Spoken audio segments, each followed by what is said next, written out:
Declarations of interest. Any interest not already registered? Actions from previous meeting, Sharon. Thank you, Chairman. Action 1 from the last meeting was for myself to provide. Yes. Okay. So action 1 from the last meeting was for myself, Head of Licensing, to provide clarification to members regarding the 20 spaces to be confirmed noted at the Sevenoaks railway station. What I can advise you is that the officer who's been doing this piece of work wrote to South Eastern, who have got the ownership of the land, to get that clarification, but they didn't respond on that particular query, but have separately confirmed that they are happy with the allotted space for the rank. So in terms of the adoption of the rank, we only need to identify the space and the lineage, if you like, of the rank. It doesn't necessarily follow that we have to specify how many spaces it's got, especially when it's on a piece of land that doesn't belong to us, that we've just got enforcement powers for. So I hope that clarifies that. Any questions on that before I move to action 2? No? Okay. So action 2 was for myself, Head of Licensing, to confirm whether lighting and accessibility at taxi stands is within the remit of Sevenoaks District Council, and I can confirm that those are not within our remit. It's completely within the remit of Kent County Council.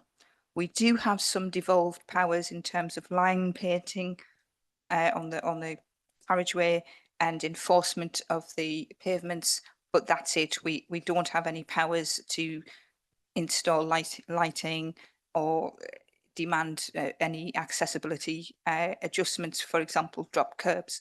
That would be for Kent County Council to do at the present time. Obviously, further down the line, when we go through LGR and we're a unitary authority and all those powers are under one roof, I would imagine that would be a time when we could revisit that as any particular campaigns or projects or wishes as and when. Thank you. Thanks, Sharon. Any questions on that? No? Okay. Right, so we move on to agenda item 4, which is related with, well, I won't read the recommendation because it's going to be fairly straightforward. So, but I'll let Sharon explain what happened. Thank you, Chairman. Yes, following the last committee, the officer has carried out the public consultation, and as you will see from the report, particularly page 21, paragraph 9, we had absolutely no responses whatsoever to the consultation. And that includes, I did ask the officer to make sure that the licensing committee members were also advised of the public notices, and that email went out to the members of the licensing committee on the 7th of May as requested. And again, no responses. So that being said, there's no adverse comments against the adoption of the ranks, so I would put forward that we go ahead and readopt them as proposed. Yeah, so essentially it's just to formally confirm what is already the situation. So I don't know if anyone's got any questions on that. So if not, the recommendation we're being asked to vote on is that A, the Hackney carriage stands as set out in paragraph 6 and appendix A be reappointed under section 63 of the Local Government Miscellaneous Provisions Act 1976, and B, section 76 of the Public Health Act 1925 be applied throughout the district. All those in favour? Super. Okay, no one against, unanimous. So moving swiftly as I can turn the pages, more pages than I thought, to agenda item 5, which is in relation to taxi drivers seeking new tariffs because the last rise was just over 4 years ago. Sharon. Thank you.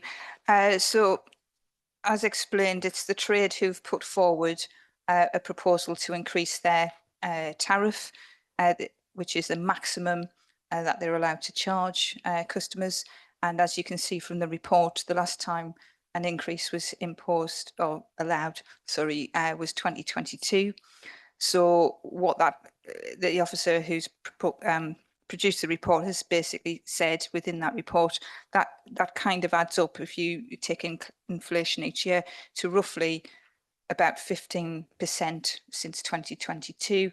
However, with being mindful of customer affordability, what she's proposed is a 10% increase across the board. This is purely for the purposes of you approving this to go out for consultation, and then we'll see what comes back as results, and then it would come back to the next committee, I would imagine, in September for you to potentially approve or not approve the proposed increases. In terms of the appendices, I just thought I'd point out appendices at page 65, just in case you've got any concerns about how we compare to other authorities. What my officer advises me is that basically the tariffs that are set for every council throughout Kent are all calculated differently. There isn't a set format or statutory format or list that we have to abide by. So whilst it's useful and informative to see how our prices compare on our tariff to some of the other surrounding Kent authorities, it's of limited value because the rest of the tariff that you're not seeing there might be wholly different to our tariff. So it might be that, for example, Dartford, for example, looks particularly low on the 5 mile journey compared to everybody else, but it could be that elsewhere on their tariff, it hikes up at a different rate compared to the other tariffs. So it's, I just wanted to point that out so that it didn't get sort of confusing, or that people were, or that any of you were concerned that we would be suddenly the highest in Kent, because it, like I say, it's just, we should concern ourselves with what our trade needs and what's proposed in front of us. I'm happy to take any questions. Thank you, Sharon. Diana. Thank you, Chairman. Whilst I appreciate that we should only listen to what the trade wants, I am concerned that we're pricing ourselves out of the market. I mean, why should Sevenoaks be so much more expensive than everyone else? And aren't we opening a door for Uber and everybody else to come in and undercut? I think we need to think about those prices. Yeah, I mean, I think obviously we don't know when the others are putting their prices up. So at the moment, you know, we're within sort of like £1, with the exception of Dartford, which is weird because when it gets to a 10-mile trip, they're £7 more than us, or currently. So as Sharon says, the way the fares rack up are different. It's obviously open to us to suggest a lower amount, or we can go with this, wait to see what the consultation says, and then presumably we can decide subsequently with the public and the taxi drivers coming in as to where we want to go with it. That's correct. When this comes back to committee and the consultation responses are presented, if there's an overwhelming negative response to this proposed increase, then it's certainly, well, regardless of whether it's negative or positive, it's at that point within your remit and power to decide whether or not to grant it. Obviously, if you decide not to grant it, when in an overall response is positive towards the increase, you might have difficulty justifying the refusal to increase it. But that said, it's when this comes back, that's when you make the final decision on whether or not the tariff is changed or not. And I just need to point out as well, just to remind everybody, this is about setting what is the maximum fees. It's completely within the gift, if you like, of the Hackney carriage drivers to charge less. They don't have to charge the maximum. This is just setting a maximum that they can charge. And if they wanted to charge less to stay competitive, they can do. I was just going to ask a question myself. So just to make sure that the public are aware of any consultation, obviously there's, you know, there'll be a notice in the newspaper or something like that, but can we make sure we put it on, on our Twitter and on Facebook or something like that? Yes, it's quite normal for the officers to liaise with the communications team, and I imagine it will go out on their various social media accounts as well as resident newsletters if the timing is right. I didn't see who was first, so I'll start with Claire. Hi, can I just say, in Swanley, we have a 477 bus that doesn't run very often. We have a lot of elderly people, especially in Asda, that have to get taxis. And, by hiking the fare up, I think it's very unfair because we can't rely on public transport, especially in Swanley. I don't know what it's like in other areas. I just find the hike is really going to affect the elderly people who actually rely on the taxis. So I'm against any hike in prices. Is that at all, or? Well, yeah, because it's expensive enough as it is. A friend of mine went from Swanley to Orpington, got charged 20 quid for a just over 5 mile journey, which seems to me a lot of money, especially as he's again a pensioner. So I'm against, because I say, especially in Swanley, because it is we do have a lot of elderly people who can't get the bus and do rely on the taxis, especially at Asda. Okay,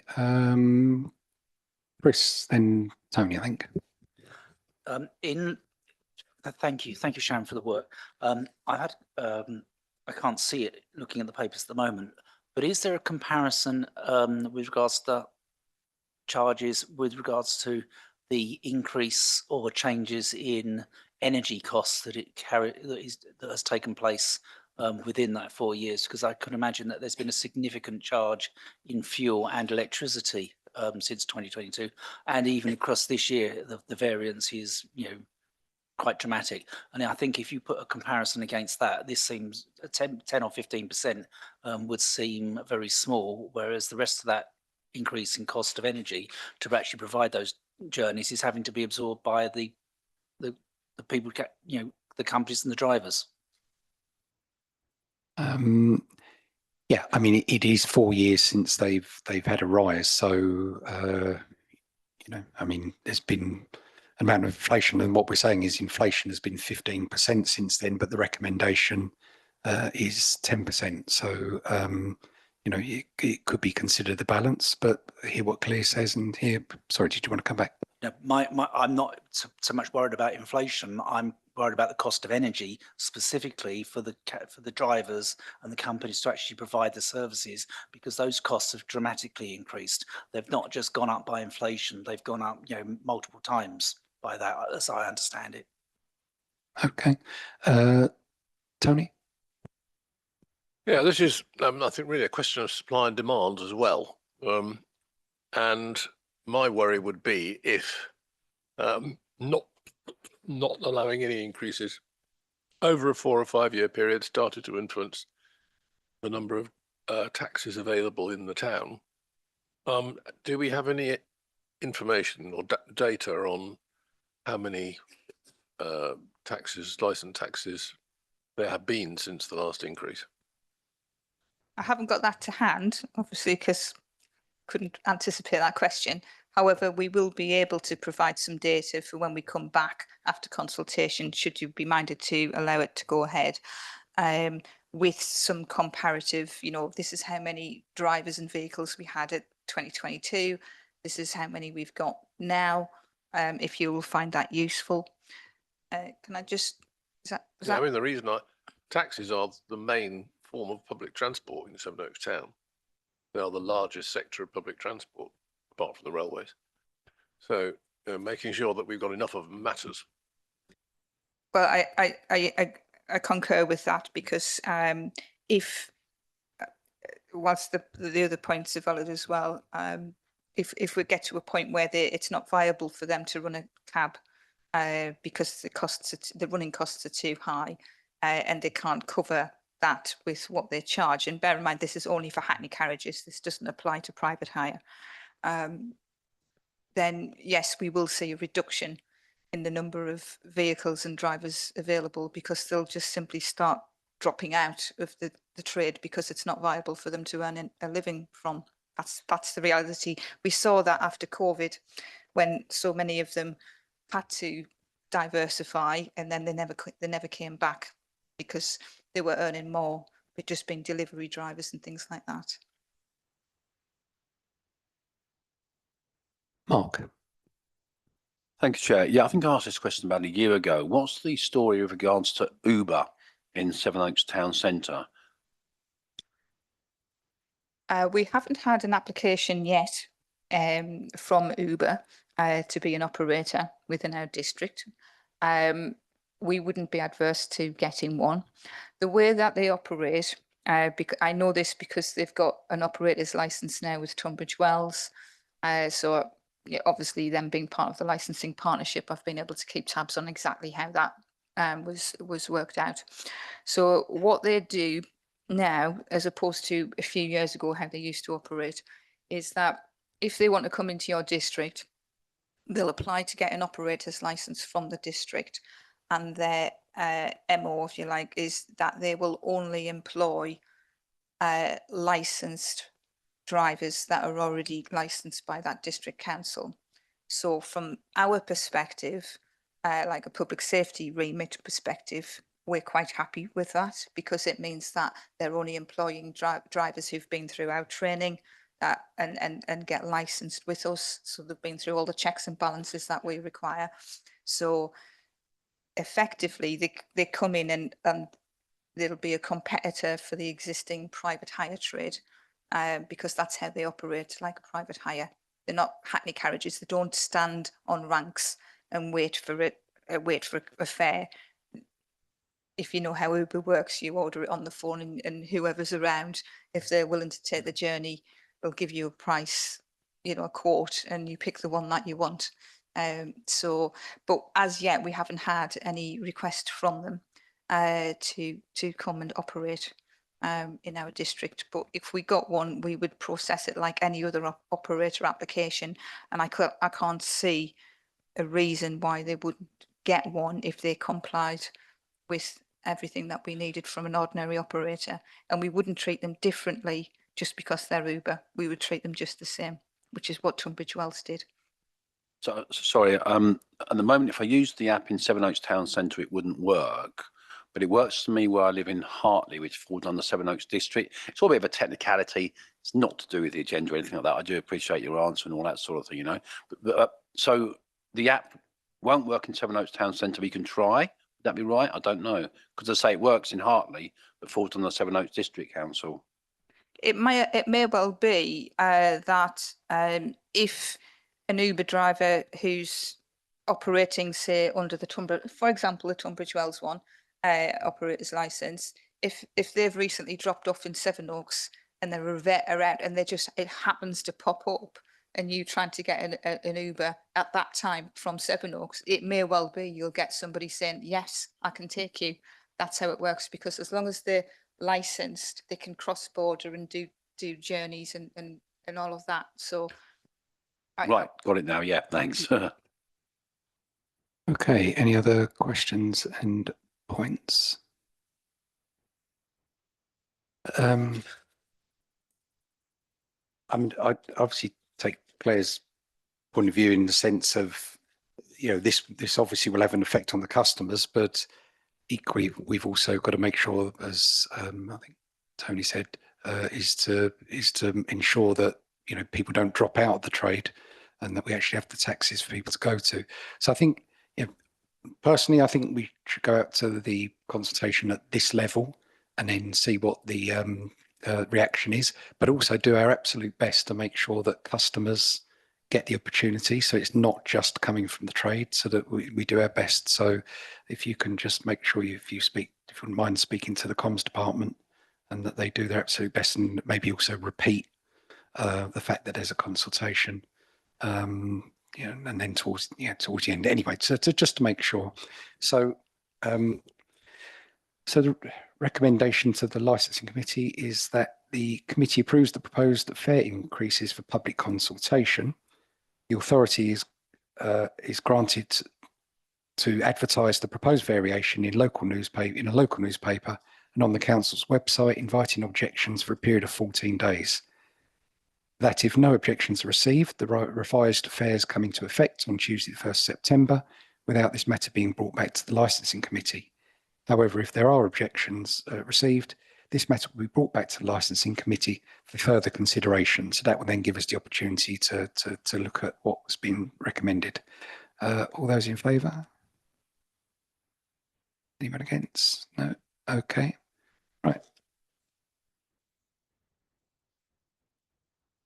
Ask that we get the data on the number of licensed drivers and taxis so that we know what's happened to the stats, the supply. All right? Yes. Thank you. Yes. Take that as an action. Yeah. Thank you. Right. Agenda item 6 is the work plan. Looks like we're due a review of the licensing policy. Exciting.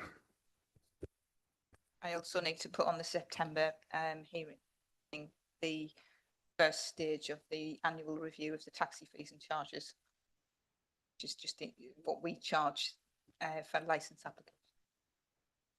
And then presumably if there's any objections to the taxi Yes, fares, then then that will come back as that will well. come back as well. Yeah. Anything else from anyone else? Okay, well, I'm going to call it a halt there. Thank you very much for coming. England did win. Shame that they didn't get the goals before we set out on our journeys today.